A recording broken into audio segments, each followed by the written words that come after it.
Di tengah parade Bastille Day yang meriah di Paris, Claire Duba, seorang jurnalis foto berdarah Prancis Indonesia, memotret dengan profesionalisme tanpa celah. Namun hidupnya berubah dalam 1 detik ketika ia melihat seorang prajurit TNI bernama Rehan Aditya yang wajahnya identik dengan Aldi pria Indonesia yang menyelamatkannya 5 tahun lalu di reruntuhan gempa Lombok, terseret arus kenangan dan harapan. Claire mengejar Rehan, yakin bahwa ia telah menemukan kembali belahan jiwanya. Tapi Rehan bukan Aldi.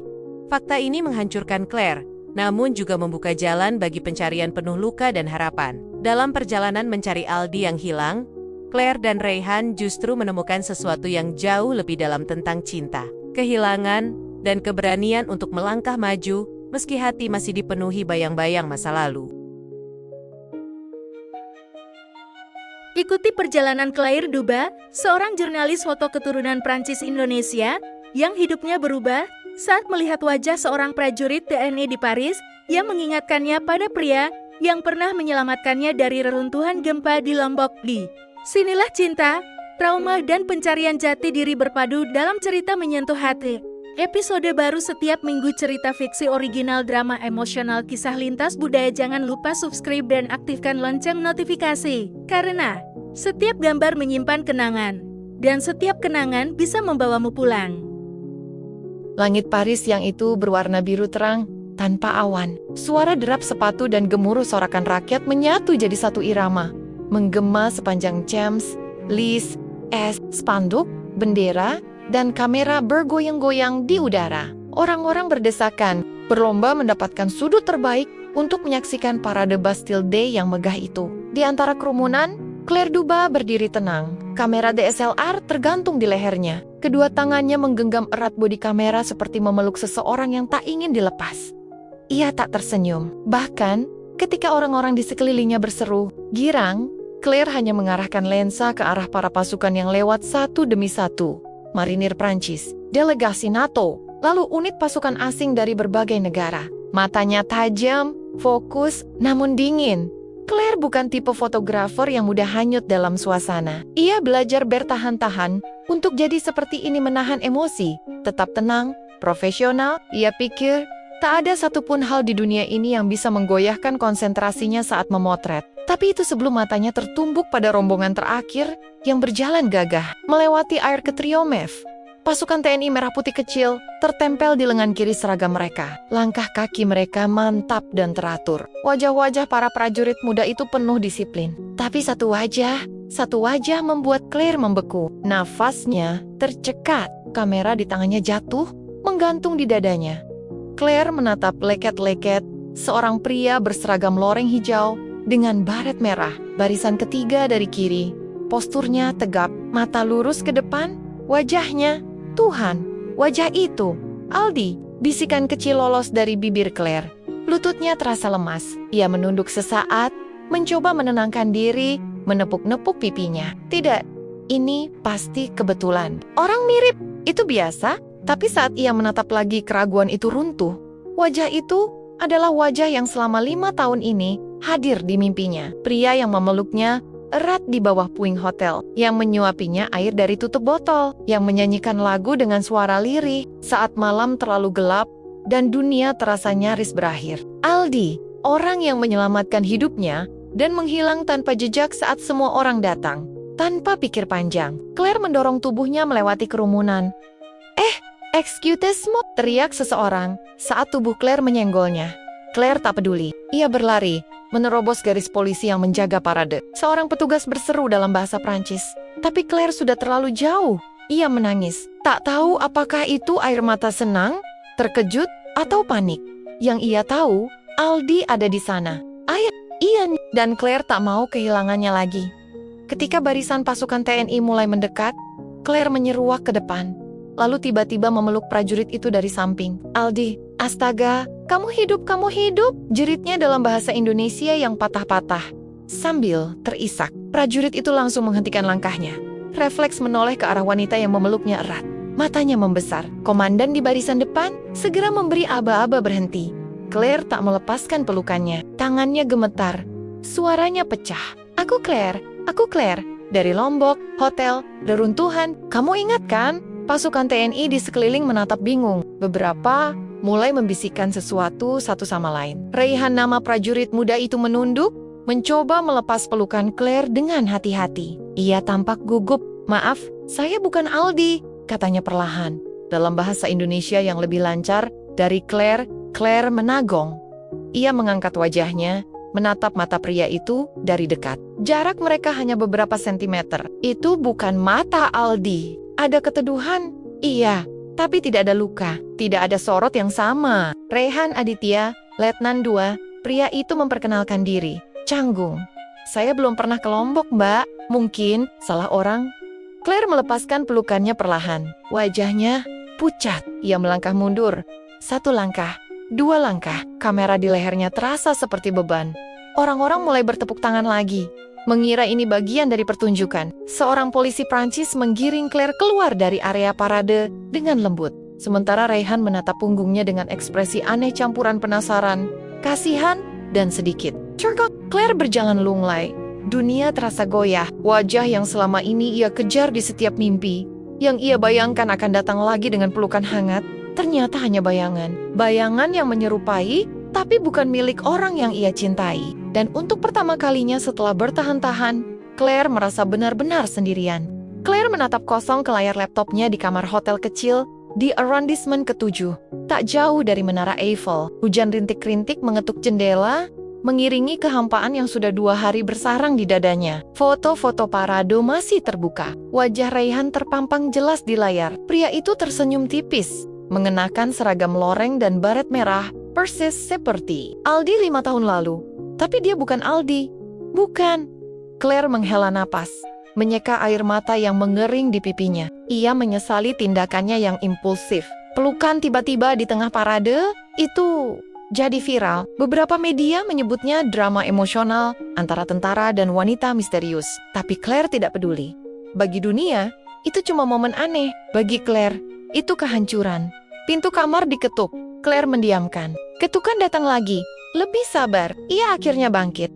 Menyeret kaki membuka pintu. Di balik sana, berdiri Raihan, membawa kantong kertas berisi 2 cup kopi dan roti croissant. "Ada waktu sebentar?" tanya Raihan pelan, sopan.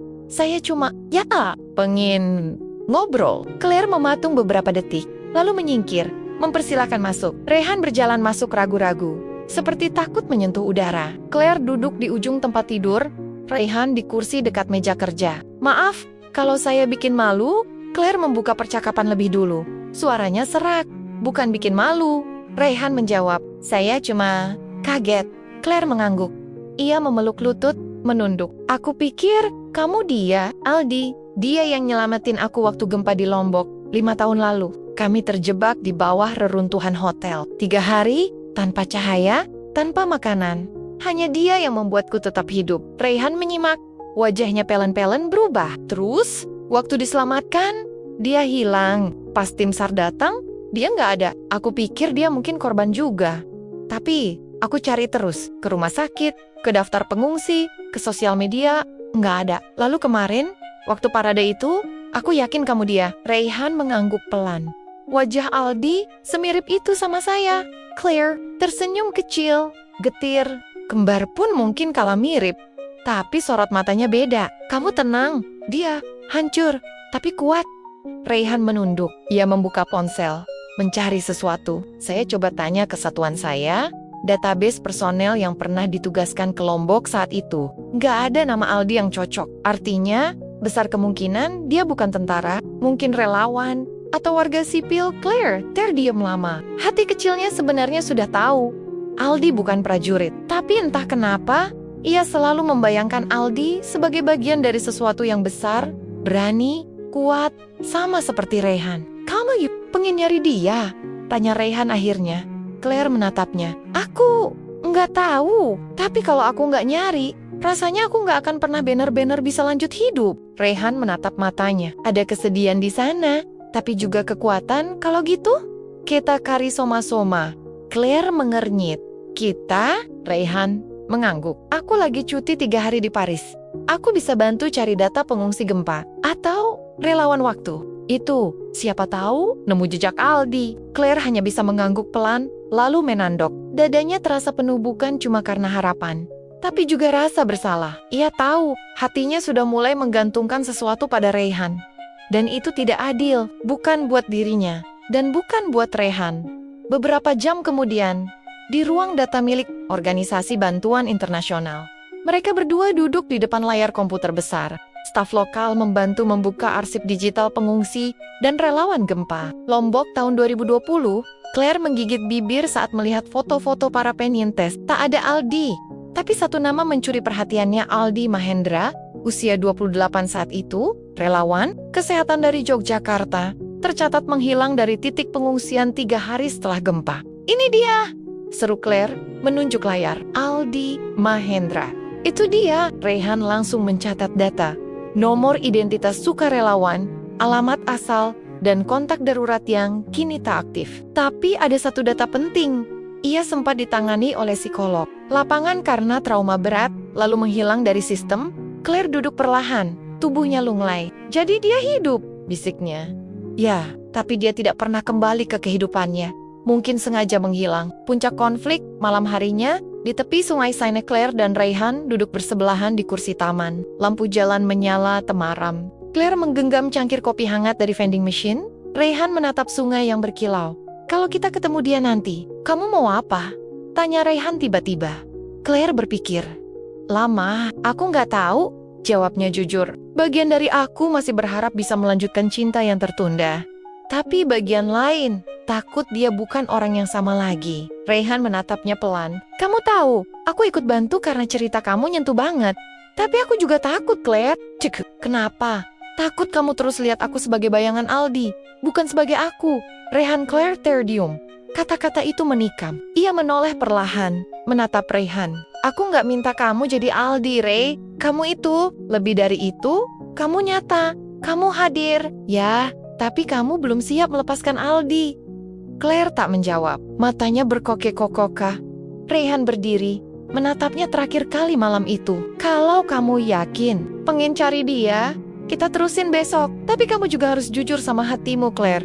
Kamu mencari cinta, atau kamu mencari masa lalu? Claire hanya bisa menunduk, membiarkan air matanya jatuh pelan-pelan, larut bersama dinginnya udara malam. Paris, langit Nusa Tenggara Timur menyambut mereka dengan matahari hangat, dan langit yang tak lagi muram seperti Paris. Claire dan Rayhan berdiri di depan bangunan kecil yang sederhana terbuat dari kayu dan dinding papan yang mulai memudar warnanya. Di depannya tertulis, Klinik Darurat Sukarela Mutiara Timur. Claire menggenggam tas selempangnya erat, jantungnya berdetak tak menentu. Perjalanan dari Paris ke NTT terasa seperti perjalanan menembus waktu, membawa serta masa lalu yang belum selesai dan masa kini yang gamang. Kalau kamu gak siap, kita bisa balik kapan saja, ucap Rayhan pelan, berdiri di sampingnya. Suaranya tenang, menenangkan. Claire menggeleng. Aku harus lihat dia. Sekali ini saja. Mereka melangkah masuk ke klinik. Bau antiseptik bercampur aroma tanah basah menyambut mereka. Beberapa anak kecil sedang duduk menunggu giliran, ditemani para ibu. Seorang pria muda berseragam relawan menghampiri mereka dengan ramah. Selamat siang, bisa saya bantu? Claire menatapnya sejenak, lalu mengeluarkan selembar kertas kecil. Foto cetak lama wajah Aldi, dari potret usang yang diambil saat mereka masih di bawah puing-puing. Apakah Anda mengenal pria ini? Kami diberi informasi dia pernah bekerja di sini, tanya Claire. Suaranya hampir tak terdengar. Pria itu mengangguk. Aldi Mahendra? Ya, dia di belakang, bagian logistik. Tapi, tanya Rayhan cepat. Dia agak berbeda, tidak terlalu bicara. Tapi baik, sopan, banyak membantu. Tapi tidak suka dibicarakan. Claire menunduk. Kami akan pelan-pelan. Di halaman belakang klinik, 15 menit kemudian, Aldi sedang mengangkat beberapa kardus berisi perban dan obat-obatan ringan. Tubuhnya lebih kurus dari terakhir Claire lihat. Wajahnya tirus, sedikit berjenggot, tapi matanya masih sama mata yang dulu menatap Claire dalam kegelapan dan memberi harapan. Claire berdiri terpaku. Aldi, panggilnya. Pelan Aldi berhenti. Gerakannya kaku. Ia perlahan menoleh. Seketika mata mereka bertemu. Ia mengenalnya. Claire bisa melihat itu dari ekspresi terkejut dan mata yang mulai berkaca. Tapi Aldi tidak bergerak, tidak mendekat, tidak tersenyum. Hai, bisik Claire. Ini aku, Claire. Aldi memejamkan mata sejenak, lalu membuka. menarik napas dalam-dalam. Aku tahu, jawabnya lirih. Claire mendekat. Perlahan, setiap langkahnya seperti menapak kenangan. Kamu pergi, tiba-tiba aku cari kamu kemana-mana, katanya. Suaranya pecah. Kenapa, Aldi? Aldi menunduk, aku takut. Waktu itu, setelah semua datang, aku cuma bayangan. Aku bukan siapa-siapa. Aku nggak tahu harus kemana. Aku bahkan nggak tahu kenapa aku masih hidup, Claire. Aku cuma merasa nggak layak. Claire menggeleng. Matanya menetes. Kamu layak. Kamu orang yang paling layak. Kamu yang nyelamatin aku. Aldi menatapnya sekarang. Dalam, pelan. Tapi kamu sekarang baik-baik saja. Kamu hidup dan aku lebih nyaman di sini. Menjadi orang yang tidak diingat siapa-siapa. Hening. Lama, Rehan yang berdiri di kejauhan menyaksikan semuanya tanpa suara. Ia tahu, ini bukan tempatnya untuk ikut. Claire tersenyum tipis, meski bibirnya gemetar. Terima kasih, Aldi, untuk semuanya, untuk menyelamatkanku, untuk mencintai hidupku waktu aku sendiri hampir menyerah. Tapi, sekarang aku harus melanjutkan hidupku juga. Aldi mengangguk pelan, dan untuk pertama kalinya, ia tersenyum. Kamu harus bahagia, Claire. Claire berjalan mendekat dan memeluknya. Bukan pelukan cinta yang membara, tapi pelukan selamat tinggal. Pelukan yang menandai akhir dari luka yang terlalu lama menganga. 1 minggu kemudian, di Paris, Claire duduk di balkon kamar hotelnya, memandang langit senja yang perlahan berubah jingga. Rehan datang dari dalam membawa 2 gelas coklat panas. Kamu sudah siap kembali motret? Tanya Rehan, menyerahkan 1 gelas padanya. Claire tersenyum. Kali ini benar-benar tulus. Sudah. Tapi kali ini aku nggak akan cuma motret masa lalu. Aku mau motret hari ini. Dan mungkin besok Rehan duduk di sampingnya. Kalau begitu, aku siap jadi model. Claire tertawa kecil. Kamu tahu, awalnya kamu cuma bayangan Aldi buatku. Rehan menoleh. Aku tahu, tapi sekarang kamu bukan bayangan siapa-siapa. Kamu Rehan, dan aku senang. Karena kamu ada di cerita hidupku. Rehan tersenyum. Mereka saling menatap. Tidak ada janji besar.